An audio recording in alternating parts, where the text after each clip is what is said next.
क्या फायदा है इन नेता के का? फायदा तो यही है कि टीवी चलाइए, कुछ नौटंकी आपको दिख जाएगी, है कि नहीं? आपने सुना है कितनी बहकी बहकी बातें कर रहे हैं आजकल। मैंने टीवी चलाया, पहले मैंने देखा, मुझे ऐसा लगा ये हो नहीं सकता कि प्रधानमंत्री जी ऐसी चैनल बदला। मैंने कहा हो सकता है कि कई बार ये वीडियो जो होते हैं ना, नकली वीडियो, मैंने कहा होगा कोई नकली वीडियो। चैनल घुमाया, फिर वही बातें। मन में ये बात आई कि जैसे शादी में आप जाते हैं ना, वो अंकल जी, देखा है एक अंकल जी हमेशा हर परिवार में होते हैं जो कोने में बैठ के गप्पे मारते हैं और सबको ज्ञान देते हैं, है ना? है कि नहीं? आपके परिवार में है? आप जानते हैं कौन है। हर परिवार में होते हैं ऐसे अंकल जी, बैठते हैं और सुबह शाम, मतलब जैसे ही शादी वादी का सब हो रहा है समारोह, सब लोग हैं वहाँ बैठ के सबको ज्ञान दे रहे हैं। जो बोर हो रहा है वहाँ जाके सुन रहा है कि देखिए सुने आज अंकल जी क्या कह रहे हैं, है ना?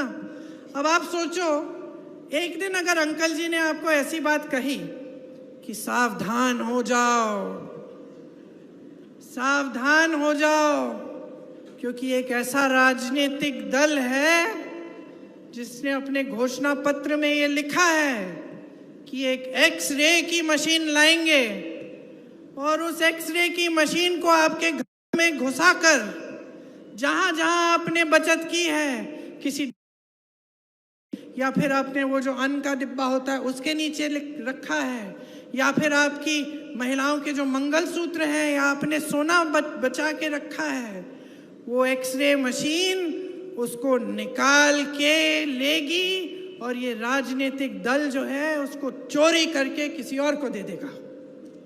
अब आप मानो कि ये अंकल जी ने कह दी ऐसी बात और आप वहाँ बोर होके खड़े हैं सुन रहे हैं, तो आप क्या कहेंगे? आप यही कहेंगे ना कि अंकल जी सठिया गए, यही कहेंगे ना कि अंकल जी को आज क्या हो गया, आज तो इन्होंने बहुत गहरी, और शायद आप अंकल जी को कहेंगे अंकल जी आज क्या बात कर ली आपने, हंसेंगे। अब यही बात इस देश के प्रधानमंत्री भरे मंच पे खड़े होकर अपने पद की गरिमा, अपने पद की गंभीरता को आधार बनाकर आपके सामने रख रहे हैं, यही बात कर रहे हैं ये, तो आपको हंसी क्यों नहीं आ रही है? आप इनकी बातों में उलझ क्यों रहे हैं? आप सोचिए, कभी ऐसी ये स्तर रहा है प्रधानमंत्री का? इस देश के कितने महान प्रधानमंत्री रहे, सिर्फ हाँ 2-3 मेरे परिवार से रहे, पंडित नेहरू जी, इंदिरा जी, राजीव जी, लेकिन वाजपेयी जी भी थे, मनमोहन सिंह जी भी थे। क्या स्तर था उनका, और इन्होंने स्तर इतना गिरा दिया है कि चुनाव के सामने ये कहने के बजाय कि मुझे वोट दीजिए, मैंने 10 सालों में ये काम और ये काम किया है, आपके सामने आकर कहते हैं फिजूल की बातें कि कोई राजनीतिक दल आपके गहने एक्सरे की मशीन से चुराएगा। मजाक समझ रखा है इन्होंने।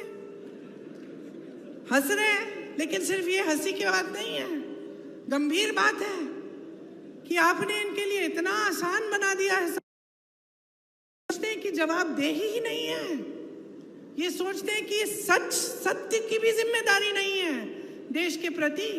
ये सोचते हैं कि आपके सामने आकर कुछ भी झूठ बोल लें, कभी इंदिरा जी के बारे में बोलेंगे, कभी मेरे पिताजी के बारे में बोलेंगे, कभी पूरे परिवार के बारे में कुछ झूठ बोल देंगे। वो तो अलग बात है, ठीक है बोलने दीजिए, हम उनके खिलाफ हैं, हम उनके बारे में उनकी सच्चाई आपके सामने लाते हैं, हम उनसे लड़ते हैं, हम आपके लिए लड़ते हैं, तो हमारे बारे में बोलेंगे, बोलने दीजिए। लेकिन ऐसे झूठ देश के बारे में, देश के विकास के बारे में, आपके बारे में, तो आप कैसे मान रहे हैं? तो जो कठोर बात मैं कहना चाह रही हूं वो ये है कि 10 साल आपने ऐसे निकाल दिए हैं, अगर फिर से आपका वोट इनके पक्ष तो तैयार हो जाओ, 5 साल और भुगतोगे। 5 साल और ऐसी सरकार आएगी जो आपके लिए कुछ नहीं करेगी, जिसके नेता समझते हैं कि आपसे ऊपर हैं, जिसके नेता के दिलों में आप सर्वोपरि नहीं हैं,